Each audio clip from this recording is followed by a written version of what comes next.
आ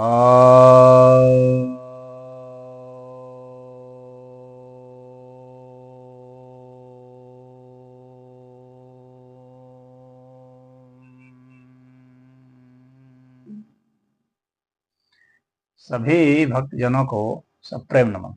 तो आज आपके समक्ष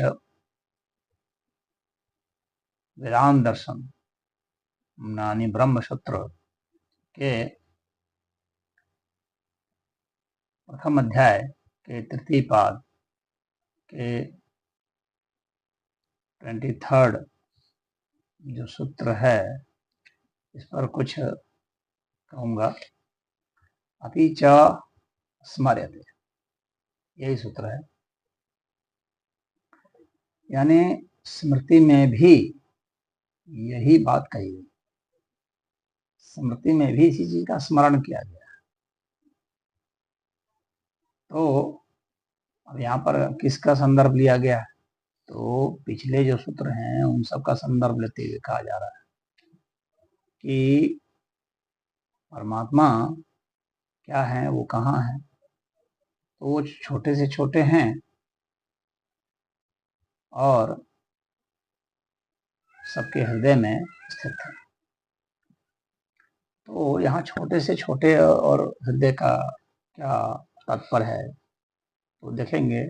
स्मृतियों में भी इसका जिक्र आया, तो स्मृतियों का उदाहरण जैसे गीता जो है स्मृति में है, गीता को स्मृति शास्त्र कहा गया। तो ये कह रहे हैं कि गीता में भी ये बात कही गई है। सर्वस्य चाहम हृदय सन्निविष्ट, कह रहे हैं कि सभी के हृदय के में काफी निकट हूं। फिर गीता में कहा गया ईश्वर सर्वभूतानां हृदय अर्जुन तिष्ठति, यानी हे अर्जुन, ईश्वर जो है सभी प्राणियों के हृदय में रहते हैं, स्थित है। फिर गीता में कहा गया है अणो अणियांशम, यानी वह छोटा से छोटे का अंश है।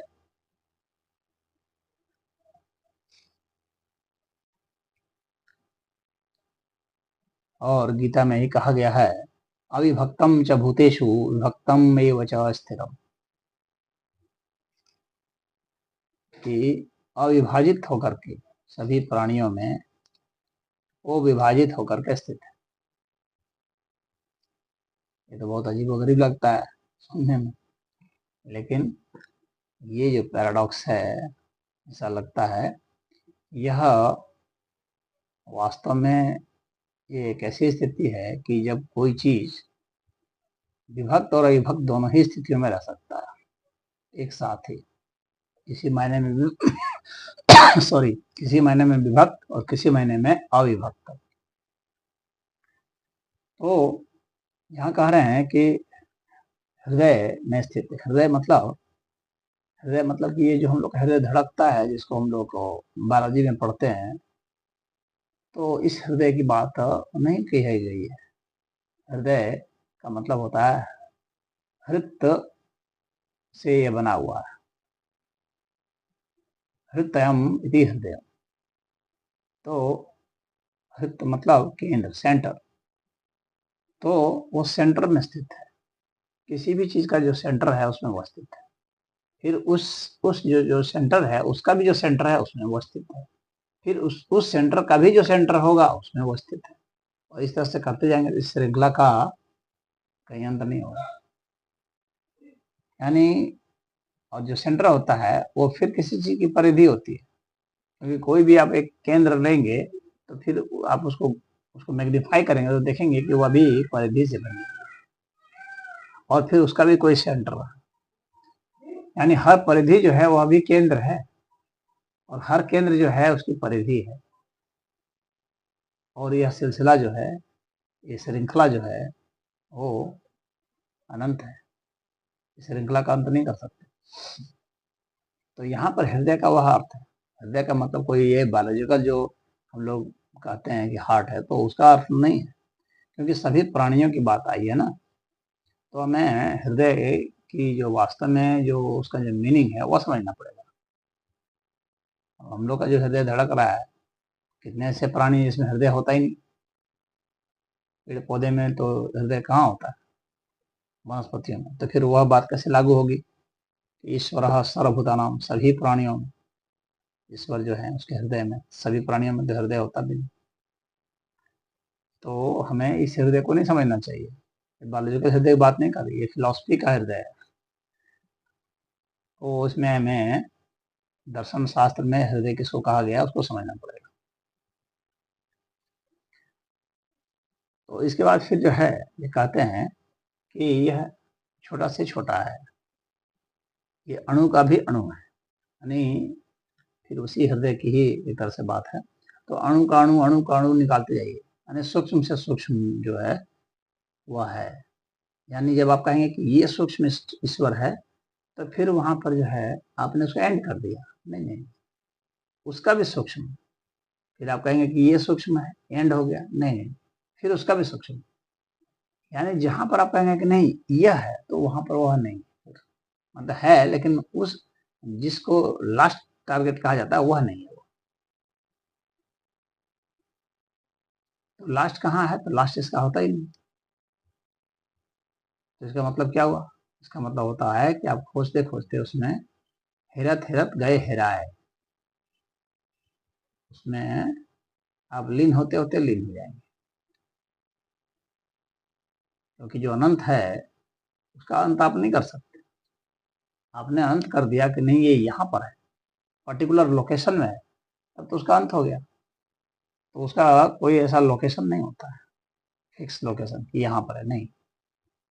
वह हर जगह स्थित है, लेकिन उसकी हर जगह की जो स्थिति है वहां पर उसकी स्थिति भिन्न है, परंतु उसकी स्थिति भिन्न है। यानी जब लोकेशन भिन्न है तो वहां पर उसके रूप भी भिन्न है वही। तो अलग अलग अवस्थाओं में ईश्वर अलग अलग तरह से आपको मिलेंगे। अब आप किस ईश्वर की खोज में है, तो ये आपको समझना है। इसीलिए जो जैसे खोजता है उसको वैसा मिल जाता है। जिसकी तलाश जिस तरह के ईश्वर की है उसे वैसे ही ईश्वर मिलते हैं। मिलते तो ईश्वर ही है। तो सगुण ईश्वर भी है, निर्गुण ईश्वर भी है। आपकी तलाश जहां होगी, जैसी होगी, वैसे आप मिल जाएंगे। अविभक्तम च भूतेषु विभक्तम एव च स्थितम। वो विभाजित होते हुए भी देखिए यहाँ पर विभाजित हो रहे हैं, अलग अलग अवस्था में, अलग अलग केंद्र में है, केंद्र के केंद्र में भी है, तो एक तरह से विभाजित भी है। लेकिन वो विभाजित होते हुए भी अविभाज्य है। क्यों? क्योंकि उसकी कंटिन्यूटी है। ऐसा नहीं है कि वो एक यहाँ है और वो एक वहां है, बीच में गैप है। ऐसा नहीं, गैप नहीं, वो आप फील करते हैं।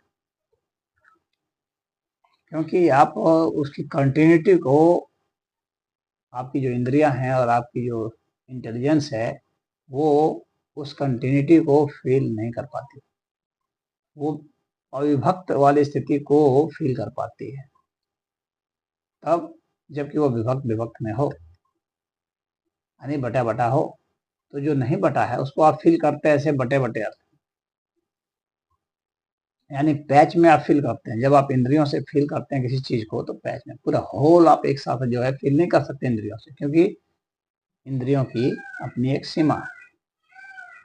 तो असीम को आप इंद्रियों से नहीं महसूस कर सकते, असीम को आप इंद्रियों के जरिए वो ससीम, उसका जो क्षेत्र है जितना, उतना आप महसूस करते हैं।